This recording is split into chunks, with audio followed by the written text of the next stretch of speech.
environmentalist, Ruby is pursuing her research in the field of biopolymer composites. Her aim to develop eco-friendly alternatives for plastics in food packaging and biomedical applications. While doing her master's degree, she was selected for DAD Scholarship, which is a German government funding agency for a 3-month research project in TU Chemnitz, Germany. During her further research work in Paris, she came across the vast realm of green materials for sustainable development. Since then, she has focused her research and social activities on minimalism and less waste lifestyle, thereby creating awareness amongst others on prevention and cure strategies for a green future, both by reducing our carbon and plastic footprints and through smart waste management practices. She is a co-editor of the book Bio-Based Aerosols, published by Royal Society of Chemistry, and co-author of a bunch of book chapters and articles. She has been the best student volunteer of Eco Club in the year 2007-2008 at Bishop Moore College, Kerala. She is a trainer for Mendeley Reference Management Software and resource person for motivational and awareness classes among students. She has been a former short-term lecturer in Bishop Moore College, Kerala, and has guided students' research projects at BSc and MSc levels.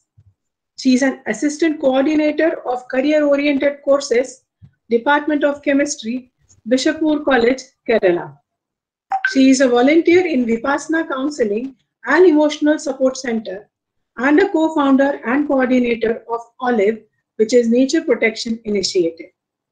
Our speaker today, Mrs. Ruby Sam, will be addressing the present-day scenario of plastic pollution with the intention of suggesting some practical steps as to how we can do our bit as individuals in reducing our carbon and plastic footprints for a healthier tomorrow and for a more sustainable generation to come. Our topic for the day is algal polysaccharides as potential plastic alternatives for packaging and biomedical applications. Mrs. Ruby Sam, please. Thank you. Thank you so much, ma'am, for the nice words and for the introduction. And on the outset, I would like to thank each one of you, especially IFSA, the organizing committee, and everyone behind. And a very big thank you to Professor Susan Eapen for letting me know about this and for giving me an opportunity to speak to all of you. So now I would give my talk on algal polysaccharides as potential plastic alternatives. So the contents of my talk would include an introduction to plastic pollution, its background and significance, with the current overview of what is happening, especially with the COVID-19 pandemic, desirable changes that we would like to adopt in our lives to make a change. And I'll talk about the bioplastics as potential alternatives for this plastic pollution. I'll give you basic definitions and fields of applications. I'll talk about algal polysaccharides and would highlight a few of my current work. I'll also share a little about the personal steps to adopt for a sustainable future and also a few words of conclusions.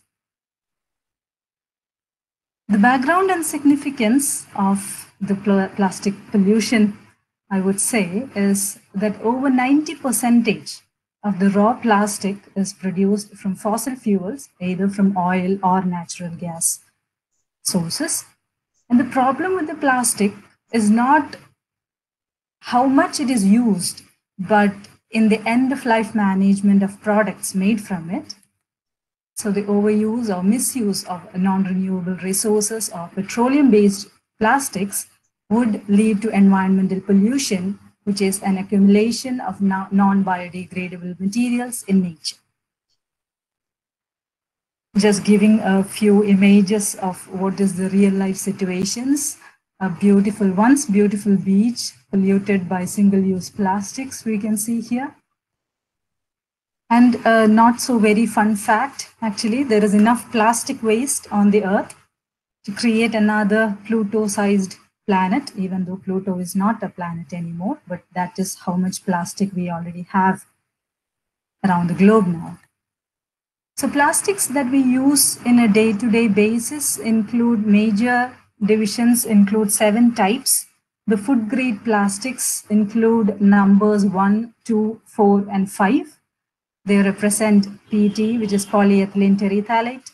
2 is high density polyethylene. 4 is low density polyethylene. 5 is polypropylene. And the not so recommended plastics are 3, which is polyvinyl chloride or just vinyl. 6 is polystyrene, and 7 would include all the other materials that don't fall in the 6 categories, and they are not recommended.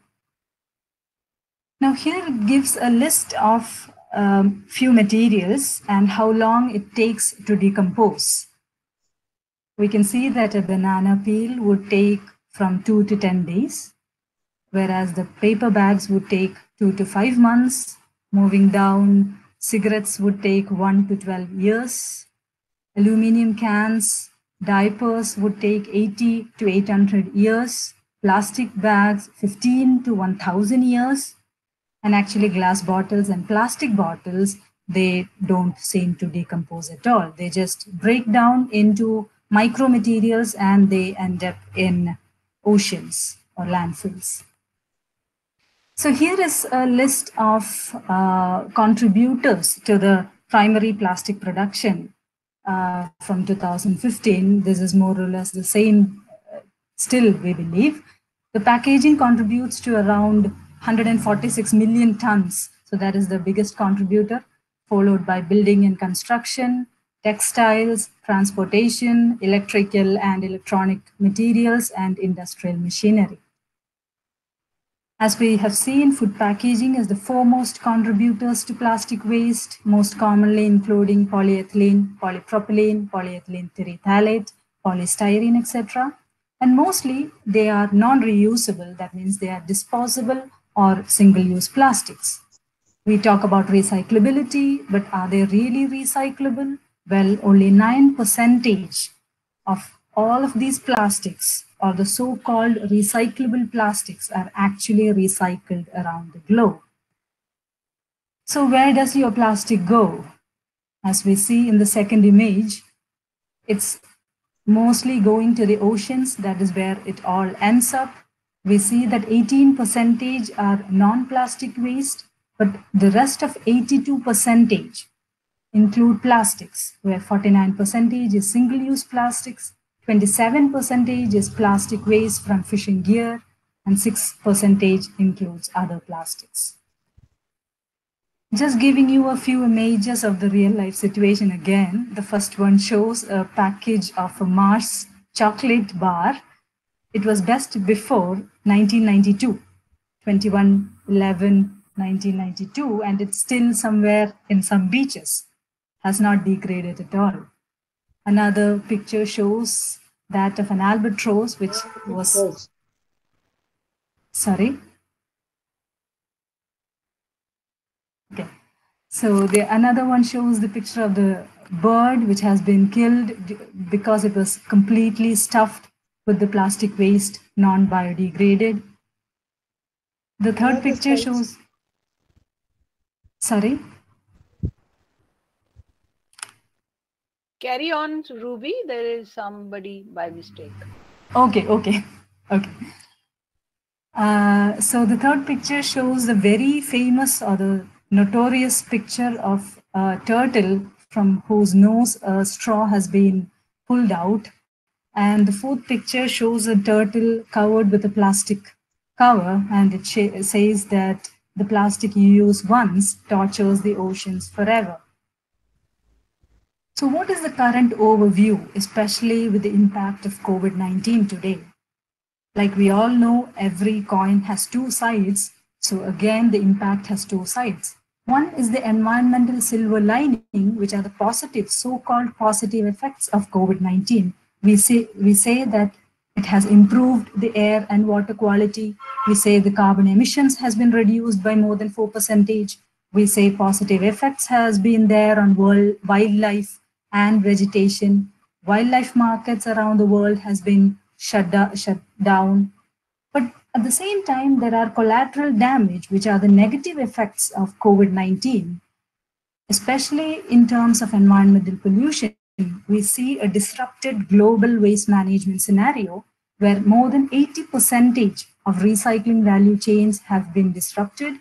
More than 50% of waste picking communities have been shuttered, and increased production and use of personal protection equipments, masks, and take-out plastic containers has resulted in more than 30% more plastic waste creeping into the oceans.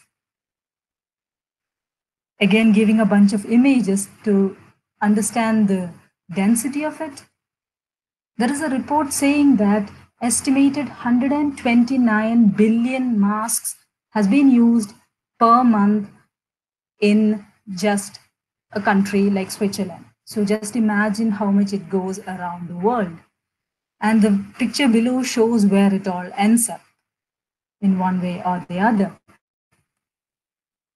Here it shows, again, plastic materials, disposable gloves, and masks being dumped into water bodies.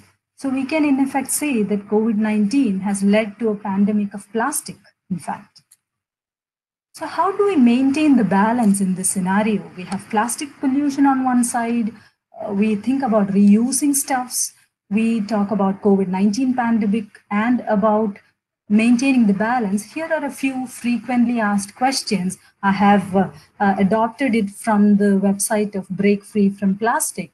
Here are a few questions, and we can see the details in their website if we need to. Are reusables safe? Aren't disposables safer? Or can I use my reusable water bottle or coffee cup? Because shopkeepers, vendors, they have recently announced that they are no longer allowing customers to bring their own cups to use and refill in its stores. So do you think this will continue, and what does this mean for environmental pollution? Another question is, will coronavirus kill the growing zero waste lifestyle built on bring your own methods and reuse and bulk shopping? So there is a very important, significant point about maintaining the balance. We cannot go to this extreme or the opposite extreme, but we need to find a healthy balance. So what are the desirable changes that has to be adopted in this situation? First is obviously proper waste management strategies. The most preferred strategy would be source reduction and reuse. Then comes the recycling and composting. Then it's energy recovery. And the least preferred is always treatment and disposal. And again, there is another thing called the extended producer responsibility at heart of waste strategy. I am pretty sure that we are all aware of the EPR, or the extended producer responsibility, which in simple terms means if I buy a packet of biscuits, I just need the biscuit. I don't need the cover of it or the packaging. So it is the extended responsibility of the producer of the packaging to manage its disposal. So if I buy a packet of biscuit, I take the biscuit, I give you back the packaging, and you have to take care of it. It is not my responsibility as the consumer or the customer, but it is the extended responsibility of the producer. The law has been come into force recently, and it is being enforced around, especially our nation in this year. Another desirable change is to reduce our carbon footprint. How do we reduce it?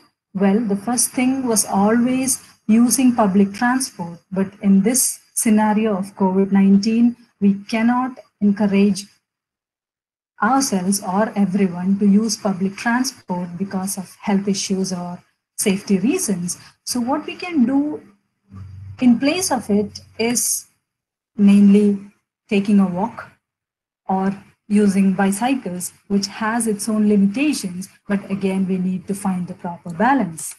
Another thing is to reduce our footprint. Now the footprint five steps that they have recommended. They have asked us only to buy what you really need, because 20 to 50% of everything we buy ends up in landfill. Second thing we can do is to eat less meat and dairy products, because 70% of the world's footprint is from animal products. Third step would be to eat less processed food, because the more processed the food is, the bigger is its footprint. We can also buy from local vendors and also in-season fruits and vegetables, because thus such foods have traveled less and it has been stored less, so lesser energy consumption. And the fifth point they have suggested is to grow our own food, because it's the ultimate in local, seasonal, and it is unprocessed food.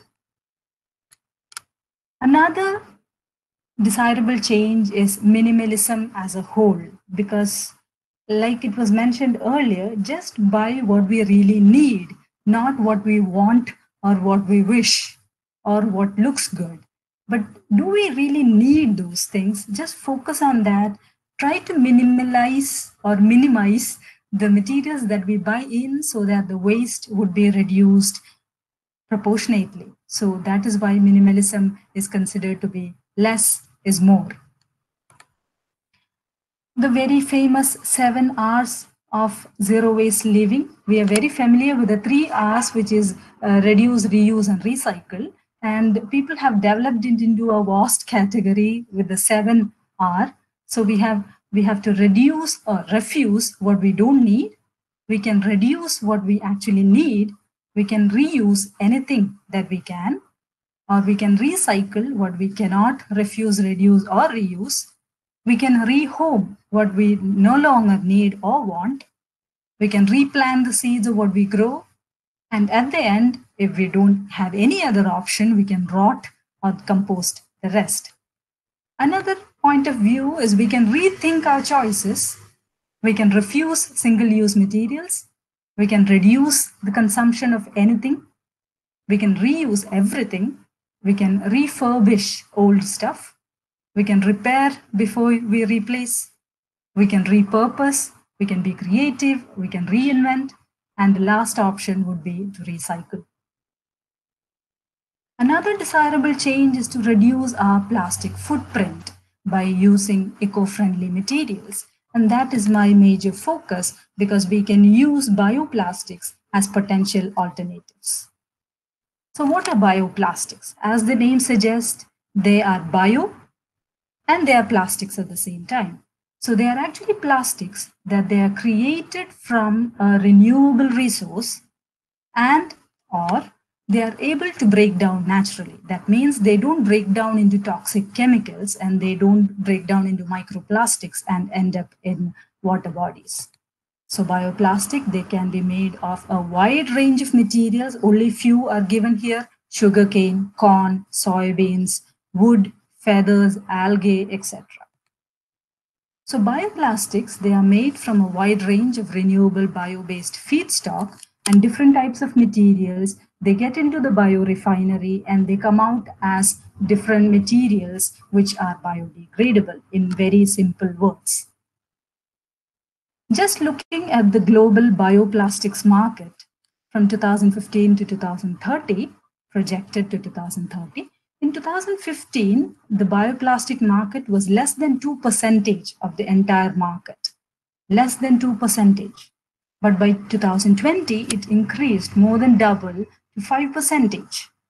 And in another 10 years, it is estimated to go 8 times to 40%. So that is how the global bioplastics market is developing. And also the global production capacities by continents are given here. By 2023, we see that Asia is the continent with the highest potential with 51%. So we have hope, we have a future, we have resources, and we can make use of what we have in our own land. So there is another option to make non-biodegradable bioplastics more sustainable. We can either completely transform or transfer into bioplastics or biodegradable plastics, But we can also make non-biodegradable materials more sustainable. How can we do that? One thing is by replacing non-renewable components with renewable ones, not changing the entire thing, but just changing the components from non-renewable polyethylene and polyethylene terephthalate. What we can do is, rather than using petrochemically derived ethylene to synthesize those polymers, researchers can produce bio-PE and bio-PET using ethylene, which is produced from biomass-derived ethanol. And attractive replacements for materials found in flexible packaging and plastic bottles, as evidenced by interest from companies like drink manufacturers, Coca-Cola and Pepsi. We know that there have been a huge allegations, huge hangama around them about how much plastics they are producing. So they are slowly shifting into biomaterials, which is a positive thing. And bioplastics, they can be regarded as part of a holistic solution, like biofuels are part of the greater context of a sustainable energy industry. Now, just pinpointing a few recent advances in the field of bioplastics. One is the EU research project. These news came up in the bio-based news in November 2020. That is why I referred to just 4 of them, the most recent ones. So there's an EU research project with the University of Hohenheim in Germany. They are developing sustainable food additives and packaging materials from seaweeds and seagrasses. And as we can see in the picture, the cucumber peels, they have been developed into eco-friendly food packaging. If I remember correctly, it is from IIT Kharagpur. And there are bioplastics being developed from mango peelings and seaweeds. And there are also flexible polylactic acid that withstands boiling water. Now, focusing on seaweeds, what are the advantages or what are its fields of application? Just giving you an image, the seaweeds, it can be transformed into bioplastic products which are eco-friendly. So why seaweeds? Because they can grow up quickly, 30 to 60 times faster than the land-based plants, and they can absorb carbon dioxide from the water and atmosphere, making it an important carbon sink. And it can be harvested and used as a biofuel in place of fossil fuels. They do not take up land, which is a huge advantage, so it doesn't lead to deforestation and no fertilizers are used. And climate change, that is one challenge that the seaweed farming would be facing. Climate change can significantly destroy seaweed farming, but if the industry succeeds, it could become a weapon in the fight against climate change, which is again a silver lining in the clouds. So what are the fields of applications of seaweeds? The uniqueness is that it does not disintegrate into microplastics that could harm the environment, and it totally dissolves in water without releasing toxic chemicals. And the bioplastics, they are more robust and flexible, and they can mimic the mechanical strength of conventional plastics. They can also create tissue scaffolds that protects the burnt area of our skin, and for example, to stop local bleeding. So they have been used in wound healing applications. So on the focus of the possibility of seaweeds for plastic alternatives, I have focused on the polysaccharides derived from algae. Just giving you a small list. From brown algae, we obtain fucoidins and alginates. From red algae, we get agars and carrageenans. And from green algae, we get alvins, and the structure of which I have just given here. And I would focus more on carrageenans, and they have been classified majorly into 3 groups, or 3 types: kappa, iota, and lambda, depending on the number of sulfate groups. They have 15 to 40% of ester sulfate content and an average relative molecular mass well above 100 kilodalton.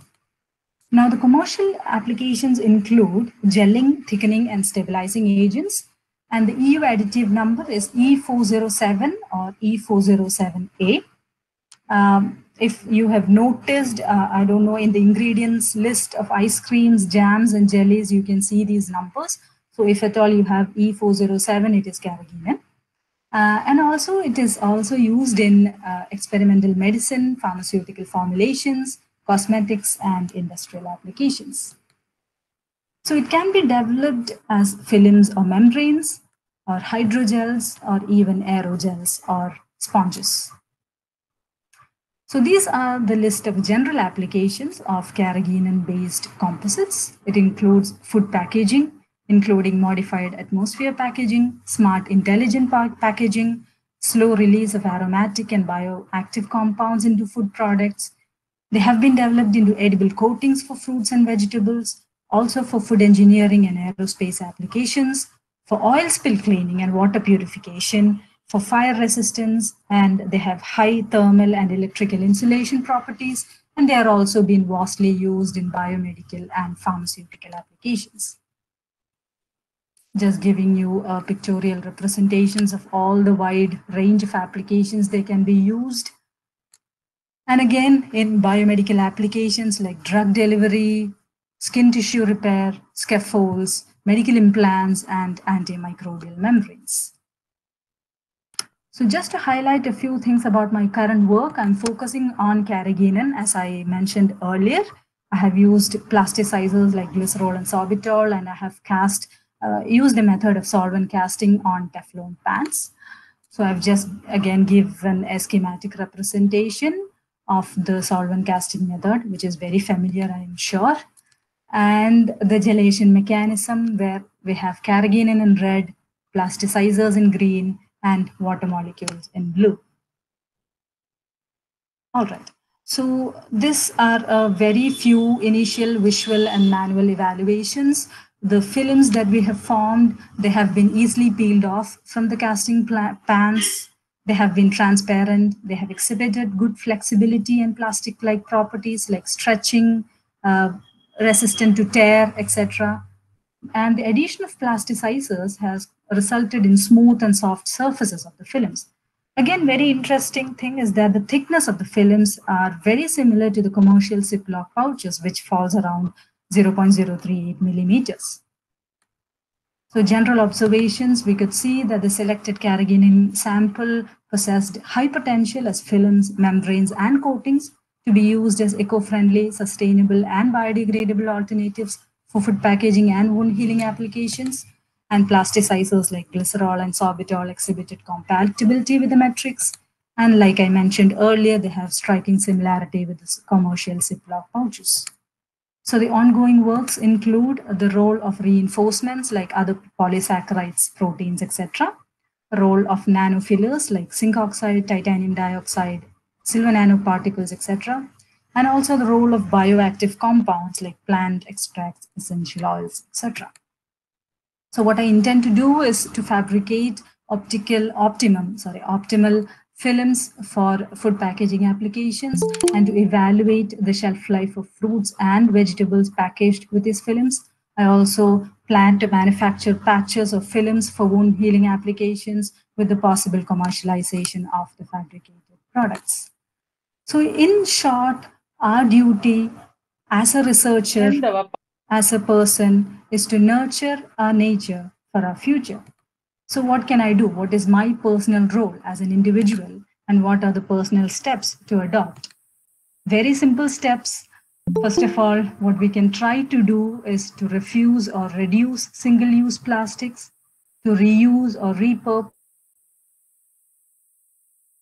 avoid plastic carry bags, to take reusable cloth bags for shopping, to stop using plastic straws, to avoid buying mineral water or soft drinks in plastic bottles, to carry our own steel water bottles and to try to refill it when needed, to stop throwing wastes into nature like roads, railway tracks, etc., to try to use proper trash cans, to sort and segregate waste into dry and wet materials. All these things, I'm not talking about following it 100% because perfectionism is not at all possible in these methods, in this scenario, but let us try as much as we can to make a significant effect.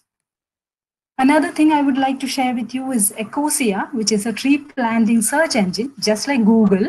It works the same way, but like when we have a particular number of searches in the engine, the company, they actually plant trees in a desert area somewhere in the world, and they give us the report about what is happening where. So which is very nice. If at all we cannot plant a tree, we can do it by doing our normal searches in the internet. So that is one thing that we can adopt. And these are a few useful pages. I have not put the pictures or anything here. I've just given the list of websites where they have commercially made available bioplastics mainly developed from algae. So algal polysaccharides, mainly agar, alginate, carrageenan. So I have just given the list. If at all you're interested, we can obviously share it. So please check into those and try to understand what are the possible sustainable alternatives for the materials that we use in a daily basis. So let us say no to plastic cups. Let us say no to plastic bags, to plastic bottles, to plastic straws. So if you can't reuse it, try to refuse it. And let us save the planet by reducing, reusing, and recycling. Thank you so much.